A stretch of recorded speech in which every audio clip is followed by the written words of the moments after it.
So good afternoon, everyone. This is Audrey Russo, President and CEO of the Pittsburgh Technology Council.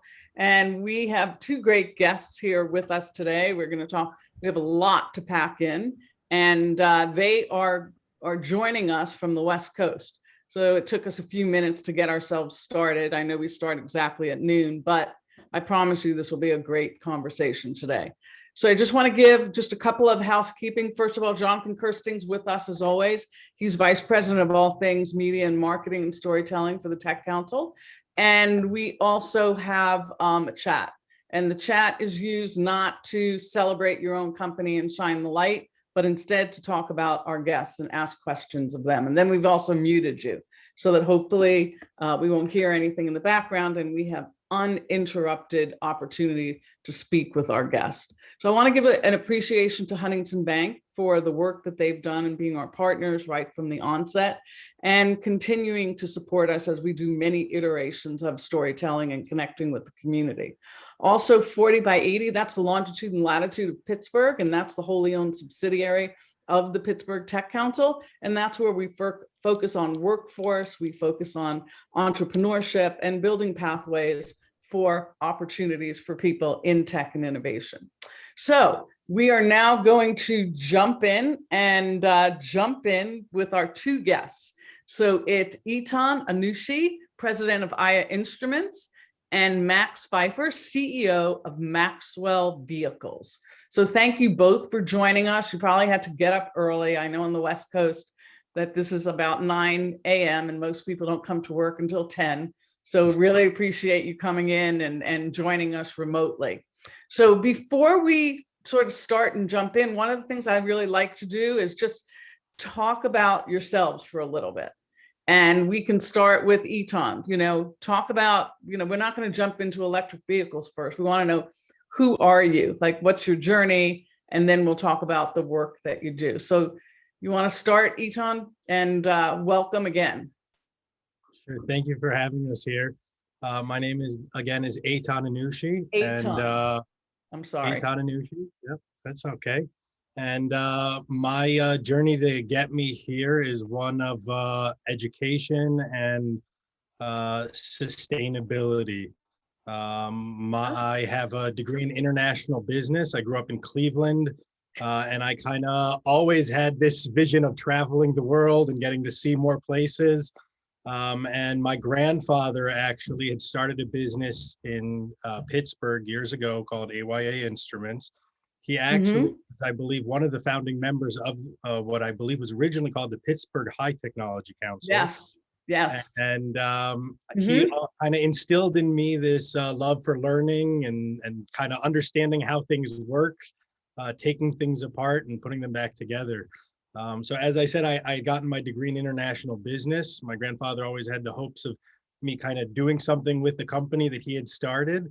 Great. And back in about 2015, we'd gotten involved with a sustainability program around educating students about energy and electricity. And that's right now still in existence, the Energy Discovery Zone, which is now in 4 different schools within the Pittsburgh region. That kind of led me to looking for more companies that were into sustainability and just kind of interested in teaching about it and understood the importance of giving that information to the next generation to make that important for them so that the changes that we're looking to make can actually take root. And so is your grandfather still alive? Yes, he thank God is still alive. I was actually just in Pittsburgh last week, so I was able to visit him, and he's doing okay. He's 91 years old, and he's very proud of to be in the Pittsburgh area and for everything that he's accomplished. Well, now I put it all together. So we actually have one of our original directories, and he's in there. So we'll have to get you a copy of that so that you can share that with him. So thank you. Really appreciate you tying that all together. So Max, how are you? I'm doing all right, Audrey. How are you? And so let's talk about you. Let's do the same thing, same kind of thing. Do you have relatives in Pittsburgh? Were you part of the founding members of the Pittsburgh Tech Council? No, unfortunately, I am probably not as excitingly connected as Eitan. Eitan is definitely more networked than I. No, no, I met Eitan here in Los Angeles. I'm originally from Seattle, Washington. Born and raised there. Completed an electrical engineering degree there at the University of Washington, while also working for tech companies for the past 5 years, automotive, Tesla, Volvo, as well as some other Oh, wow. smaller tech companies. But in that process, sustainability has always been a focus. And when I worked at Tesla, I was on their semi-truck team developing their big rigs, and left there at the beginning of 2018 with a mind to try to expand the reach of electric vehicle technologies, take the lessons that I learned there and the technology awareness I had a little bit farther into a market space that had not seen it yet. So that's how we ended up with electric cargo vans. Maxwell Vehicles was founded in 2018, and our goal was to get electric vans to market as fast and as cost effectively as possible.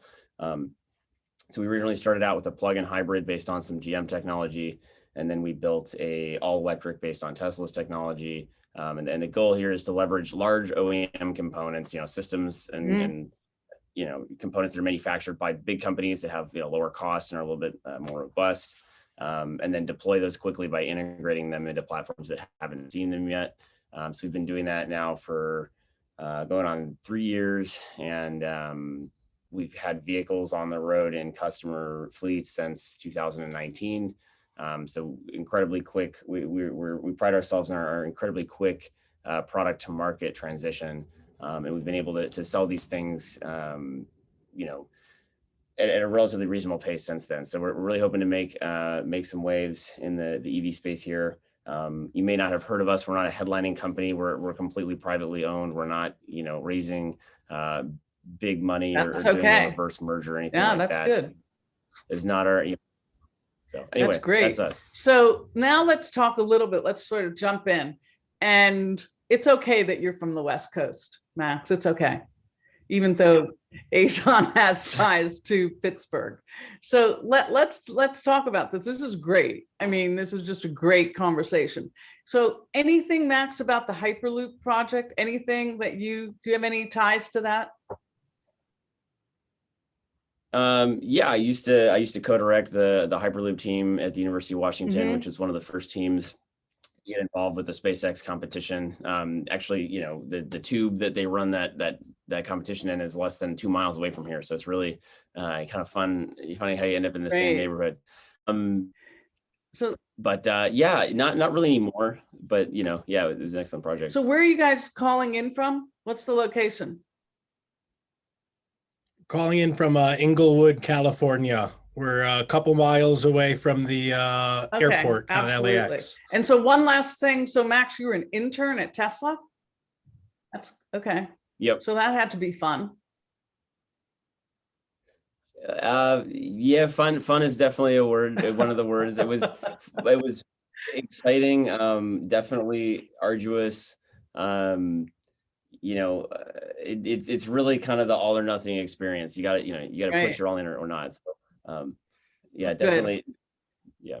It definitely probably took you on the path that you're on right now. So, which is really cool. So let's talk about even before COVID. Okay. Let's go back, reel back. Even before COVID, the number of local delivery vehicles on our city streets was expected to grow by, I think, 30% over the next decade, right? Then COVID hits, but you've developed a solution for the CO2 and noise pollutions that might be associated with those vehicles. So can you both talk about that? I mean, yeah, basically, for us, the primary drivers were, cost and environmental impact. So long run, our vehicles will be lower cost. So, there's a 2 to 3 year payback window. And basically the goal is to bring the technology that's in the passenger car space, the much larger market, to the smaller commercial segment, where it's really needed. And, we obviously, in this process of developing electric vehicles, we need, technologies and instrumentation like those provided by AYA, because it's, it sounds easy when you're like, oh, we just, took this thing from over here and put it over here, but it's really, there's still a lot involved in it. So, So how do you two work together? Can you give us examples? You can dive deep a little bit. So here in Inglewood, California is where Maxwell Vehicles is doing a lot of their build outs. So AYA Instruments has been helping them kind of get off the ground as a 20 plus year company. We're kind of bringing them in with some of our customers who are already being conscious of their energy spend. So we're kind of helping them to get in the door.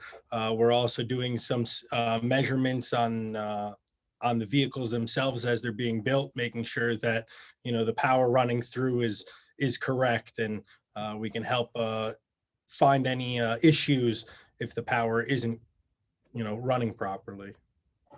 Okay. So what do you think about that 30% increase? Where were we? Where are we now? Like before COVID, we thought it was going to be a 30%. Did the same kind of, did it double? Did it triple during that period of time? Do you know the number of local delivery vehicles? Do you have any sense of that? They are in Los Angeles. Yeah, I mean, exact figures are kind of hard, but all of the major OEMs in the United States that produce delivery vans have sold out through the rest of the year. You know, there's a ton of things going on. It's van life is going on in addition to the last mile delivery boom. So as far as we know, you know, you can't buy a van new from the manufacturer within 2021 at this point. You're going to be waiting, and the ones that are on dealer lots are expensive. So as far as Los Angeles, the exact number I'm not sure, but you know, they're sold out. Not only are they sold out, but all the other companies who've announced their EVs, their EV cargo vans aren't coming out until the year 2022, and even then they're saying there's a question mark on whether those will be ready. So it's kind of the need is there. Yeah, the exact numbers. I mean, I think that you could say that they've doubled, but that's just my opinion. So there's a question from Sivaram that this is a good time to interject, JK. Absolutely. Yeah, this is a great one. Hopefully you guys read the Wall Street Journal today. So it wants to know, have you seen the Wall Street Journal article today on EV pros and cons? Are electric cars really better for the environment? Basically saying EVs produce fewer emissions overall than their gas-powered counterparts, but there are some caveats. It's an article by Russell Gold, Jessica Kiernan, and Albert Wang. Any insights? Any response? Yeah, absolutely. This is actually, I love when people give us this question, because this is something that we've generally purported as a reason why our company is better than most other EV manufacturers. So breaking it down into the way that vehicles produce emissions, there's on-road and there's off-road. So the vehicle produces emissions before it even hits the streets when it's being manufactured, right? And that's part of what this argument is saying is that, hey, you know, it takes more energy to bring a vehicle into the world if it's electric than just gas, because there's, you know, rare earth metals, it's big battery, right? But since we produce vehicles that are entirely recycled, meaning that we can take a battery pack that is, you know, no longer being used in a vehicle and we can refurbish it and put it back on the road, we offset a lot of that manufacturing carbon. So we're actually just circumventing the path of having to totally, you know, build batteries from scratch in some of our vehicles. And then there's a window, right? If you used a new vehicle, there's a window to where, you know, the reduced on-road emissions eventually will catch up with the manufacturing emissions portion against a gas vehicle. So a gas vehicle has low initial, high on road. An electric vehicle has high initial, low on road. And so over time, you know, depending on the vehicle and depending on the energy that's going into producing the electricity, whether it's coal or diesel or solar, right, it's going to be different levels of dirty. That window could be anywhere from 40,000 to 70,000 miles on a typical car. Okay, so we still have some questions here. They keep rolling in. And actually, Joe has a nice comment here. He loves the wiring harness fabricator background that you guys have. It brings back some memories for him. So he was apparently into such things. So do you expect solid state lithium batteries to be a factor anytime in the near future? That's a cool question. Yeah, I mean, I don't know. The biggest thing that the big battery manufacturing companies have to contend with that I think is often overlooked is that, you know, there's billions and billions of dollars in infrastructure investment in every single production line that's put into place to produce lithium ion batteries. And, even when you're looking at huge companies like Panasonic, Tesla, Samsung, they still need to at least make enough product on those lines to pay back their investment.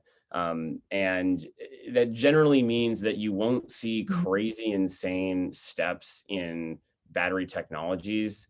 You'll see kind of a slow progression because the manufacturers will either need to update their lines or they will only iteratively evolve the design of both the production and the cell design itself. The type of cell and getting it to work in a lab is, probably only 20% of the equation in terms of getting it into a vehicle. So where is production for you, Max? Where is that?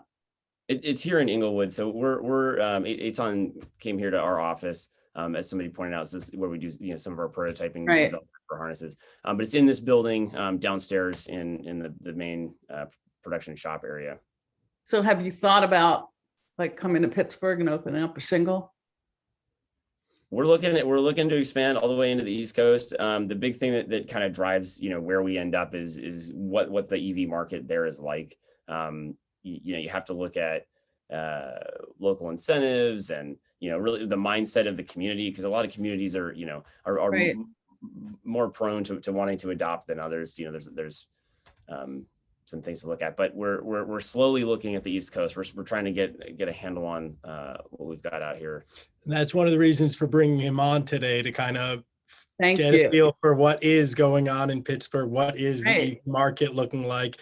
Is there interest? And to Max's point, what he was saying before about the costs of generating an EV vehicle, one of the reasons why we decided to partner with Maxwell Vehicles is that they're not creating brand new vehicles and doing all of that. What they're doing is they're being 100% sustainable in taking pre-existing vehicles that more often than not or have already been taken off the road, and they're able to refurbish them, put them back together, and everything's compliant. They're on the road safely here in California, and there is no issue. And just that level of the circular economy and sustainability is just rivaled by no Which other is really company. great. So I don't know if you know, Max, but FedEx, they recently announced plans to be carbon neutral, and they actually, FedEx ground is based in Pittsburgh. So I don't know if you knew that, and they have a plan. So that's me trying to sell you just a little bit, but we'll definitely work with you offline. So thank you, Eitan, for that. But I think you need to know that here we have a lot of interest and there's a lot of receptivity, and that's why having this conversation is really important and strong. So let's talk a little bit about, with Eitan, you've done some things in terms of workforce development. Can you talk about that? I think you've partnered with some organizations or companies to do some workforce development. So within the energy discovery zone, we had partnered with Parkway West Career and Training Center to work on a solar program for them to be able to teach their students how to work on a solar system. Unfortunately, the pandemic happened and it kind of derailed a lot of those projects, and it threw the schools for a loop, which has kind of put us out of sync, which is one of the things we're looking to do. But in the meantime, we've been working in the background, finding companies like Maxwell Vehicles and other companies here in California that are doing other clean fuel technologies. And we're working with them also to develop more of the automotive technician training program for these alternative fuel type vehicles, because the gasoline technician is slightly different than a electric vehicle technician. Okay, so there's a few more questions out there that we want to grab. Jonathan? Yeah, they keep rolling in. I love seeing these questions. So here's something from, start with Joe McLaughlin here. Regarding Pittsburgh versus California for EVs, he says he finds that my electric bike has a lot less energy in cold weather. Any thoughts about cold weather impacting batteries? Yeah, I mean, it's a thing. Yeah, definitely a thing. The chemistry is kind of hard to beat. It's just the physics of it is true. You will get less energy in cold weather. Some manufacturers do better than others with pack heating, so they'll integrate an electric heater into the pack to keep it warm in super cold weather. How well that is implemented depends on, who's doing it, but I would imagine with an electric motorcycle, especially, it's probably, your packaging constrained, so there's probably not a lot of room for that kind of thing. Absolutely. So tell us a little bit more about Maxwell itself. Like, how many employees, how many vehicles have you guys converted over so far? Yeah, we're a pretty small company. Less than 10 people have brought this thing into what it is now, and we've got is now 12 or 13 vehicles on the road, which is a relatively small number in some regards, but for a startup company and kind of new, this is kind of a pilot fleet as we look at it, which has really proven out the technology and giving us the basis to grow on into 2021. So this is going to be a big year for us. We're rapidly increasing our production rate. Very cool. Can you give us any insights on the price of batteries coming down? It seems like people are predicting that the prices will start coming down, making them more affordable. Yeah, they're definitely coming down. It varies a lot depending on the manufacturer, depending on the chemistry. There's a lot of nuance to chemistry and form factor, especially in vehicles. You can kind of, there's a triangle that you trade off of for, discharge rate, longevity, and cost. Or you can expand that even more to include things like energy density. And, there's all these parameters that people are trying to co-optimize. So depending on the application, for stationary storage, for example, your price per kilowatt hour, your energy density is kind of in a different corner of that triangular balance than cars. So it's definitely all coming down. But some manufacturers are ahead of others with it. Tesla's definitely got a lower battery price than GM. And it's just they've got more vertical integration. There's a lot of reasons why, but overall coming down for sure. And so what kind of cars do you two drive? So I have a Ram ProMaster, which is the only cargo van model that currently Maxwell Vehicle works on. Wow. They convert anything from the 136 wheelbase all the way up to the full 159 extended. Besides that, we have over here at the shop a fleet of EVs between Fiats and Teslas. Wow. And what about you, Max? Do you drive a car? Yeah. I mean, if I'm not driving an ePro, one of our vans, I have a Chevy Volt. It's a plug-in hybrid. Obviously not full EV, but it's definitely a fantastic. If any of you guys are looking for an electric car to kind of get your feet wet, Right. The Volt is really hard to beat. It's a great value, and it also gives you the flexibility, to do a little bit of gas driving when needed. Yeah, that's great. So we have a few more minutes left, and I have a couple of more questions, but I think Sivaram asked a good question here about the insurance industry and EV.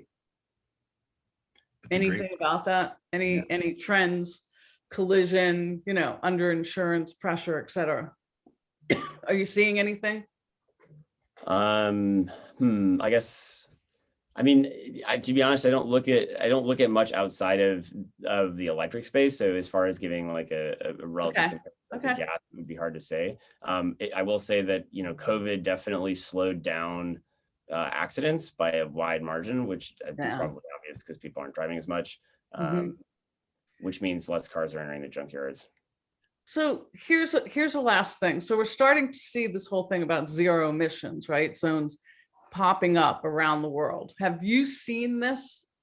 Either of you seen this start to manifest in the US? Yes. So most recently, actually, here in Santa Monica, they just opened up a zero emissions delivery zone that Maxwell Vehicles is a part. They have some vehicles partnered up that are currently delivering there. It's completely voluntary. I believe it's like a 1 square mile area in Santa Monica where they're going ahead and testing it, and all the businesses in the area have volunteered to be a part of it. And I think we're going to start seeing more of it as you start seeing the success. But it's important to recognize that, with EVs, there are certain drawbacks. and just to be aware of it, and not to kind of think that it's going to completely replace what you used to do, but to learn that, hey, here's a new solution that can be used to our advantage and be more cost effective and more efficient. So, as we wrap up, let me ask you, how can Pittsburgh companies get connected with these vehicles, with the work? And I mentioned earlier, Max, like, relocating here, opening up a shingle here. Obviously, there is an appetite and there's a lot of opportunity here. So how can we get connected? So I think it starts off with, people who are interested should start reaching out, especially those who already are currently drive pro masters within their fleet. It's a much smaller step in. Okay. If you know somebody that has them already in their fleet, kind of mention this to them, let them know who we are and what we're doing, especially if they have one that's sitting in the lot and they haven't been able to use it because something's wrong with it. Give us a call, because we're going to breathe life back into it. Yeah. They won't have to gut the van. They won't have to do the interior to make it, their company's vehicle Right. again. We can just drop out the engine, put in the new EV drivetrain and batteries, and they can be back on the road. And the price also for that conversion is going to be cheaper than trying to get one of those new 2020 EV cargo vans. So anybody, whether you're doing, just your business and it's your service van, or you have a delivery fleet, or even if you know somebody within the US Post Office. When I was there last week, I saw a bunch of Ram ProMasters driving around. So those are going to eventually need work. And if we can get in with the right people, we're happy to go ahead and convert you guys. That's great. And then the dominoes will fall. Once you're bringing in the EVs, then you're going to have more EV infrastructure. You're going to have more superchargers. By the way, we didn't mention this right just yet, but these cargo vans have the DC fast charge. So we were able to take one of these electric vans, drive it from LA to San Francisco within 7.5 hours. And that only took 2 half-hour charges. Wow, So that's really it's very cool. doable. The technology is here. We just need to find the people who are ready So to go. how much time does it and take wanna to make that actually do a conversion? So when I got here, I think you guys were at somewhere about like 6 to 8 weeks, and now you guys are down to 4 to 6 weeks. Yeah, in terms of like pipelining, if you bring a van into us with our current queue, we've gotten faster, but we've got more demand. The actual conversion itself is pretty quick, but it's a matter of getting in line and getting the vehicles through the shop. So I want to thank both of you. There's a last pitch that Joe Scialetti said, mass transit vehicles have expertise in electric propulsion here in Pittsburgh. So we've been around doing some of this work since the mid-90s.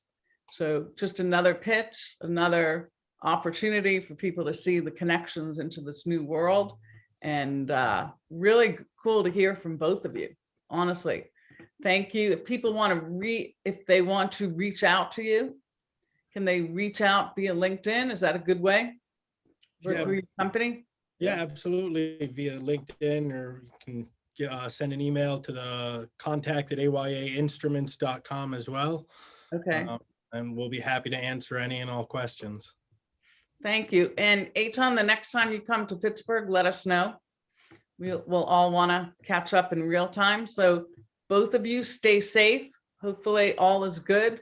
Really can't thank you enough for getting up early and joining us, and love the background of your office.